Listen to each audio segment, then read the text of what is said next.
dinner for my family, and this is a recipe that I've kind of done before, but in a slightly different way. It's technically based off of a paella recipe, or I know in Australia you guys call it paella, but it's not really a traditional paella. It's made a little bit differently. I kind of cheated just to make it easier and make it like just a kind of a one-pot meal, except I have prepared rice. So that's the only other pan I've used, and then all my veggies I've already pre-cut.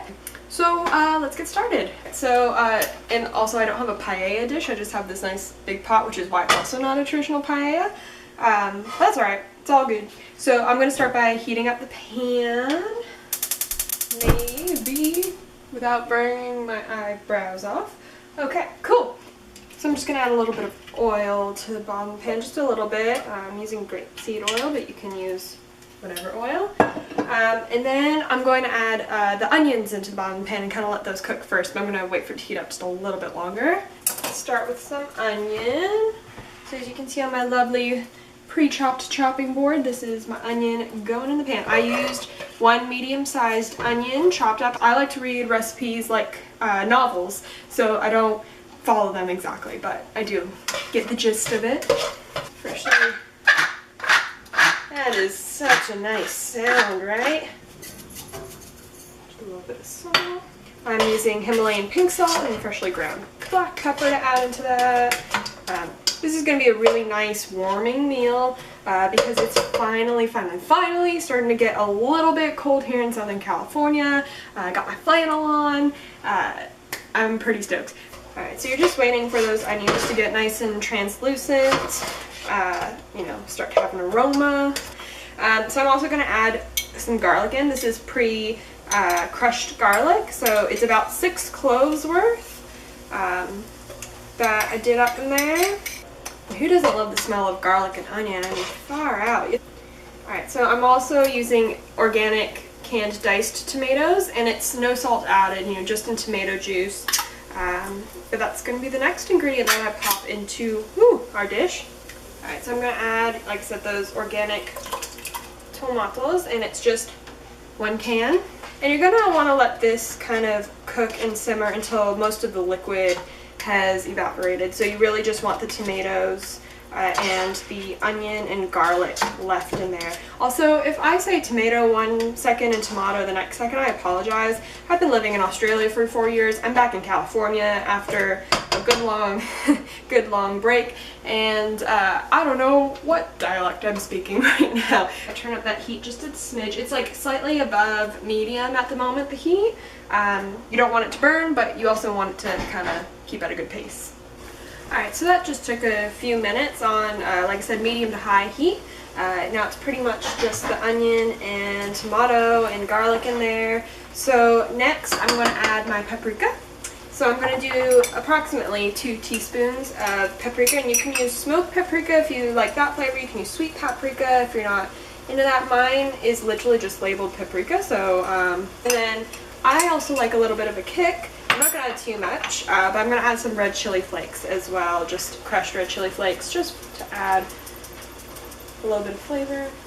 Alright, so I'm going to take my pre-made rice, and I made a lot. I probably made enough to last my family quite a few days. I made 2 cups of rice. Everyone knows that's a lot, but that's what my original recipe called for, so that is what I'm putting in. So next I'm going to add that in and give everything a good mix up. And now we're ready to add in just a bit of, veggie broth. Alright, so I'm going to start with 2 cups of veggie broth. Generally you need a little bit more than that, but I like to start off small because there's a longer cook time the more liquid you have, and plus I just honestly don't think you need that much sometimes. So add in my veggie broth, mix that up a bit. Next I'm going to add in my beans. So I'm using 2 different types of beans because I like my vegetarian proteins. So I'm going to add in a can of organic black beans and a can of organic pinto beans. Australia, I'm not sure why, but you just make it very difficult to get black beans sometimes. So it's kind of a luxury now that I'm back in Southern California and can make like black bean burritos and stuff.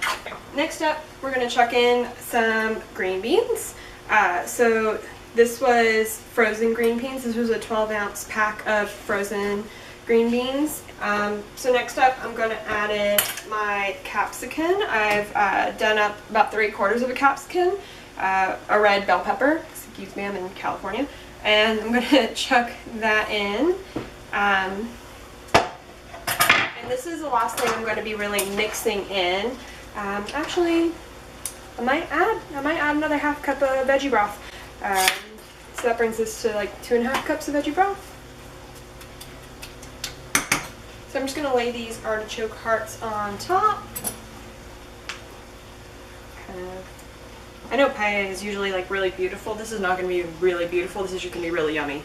So now all I'm going to do is cover this up, let it cook for a few minutes, make sure all the liquid is starting to go away, everything's cooked through, and then we'll taste it and see if it needs any tweaks. But other than that, it's I know it seems like a lot of ingredients, super simple recipe, super easy cleanup, and yeah, good for a budget as well.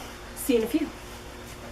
Alright, it's been simmering for just a few minutes, and so I'm gonna check and see how it is. And basically what you're looking for is just to make sure the rice is tender, all your veggies are cooked, and that it's got a really nice taste to it. And it's gonna be very hot, so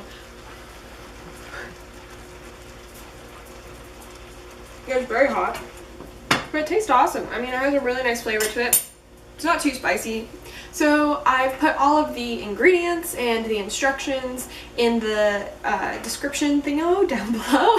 And other than that, feel free to experiment. I hope you have some adventurous times in the kitchen and you try out a similar recipe to this. If you have any awesome one-pot recipes, you can always email us at the2naturalgirls@gmail.com. Otherwise, I hope you have a happy, healthy day, and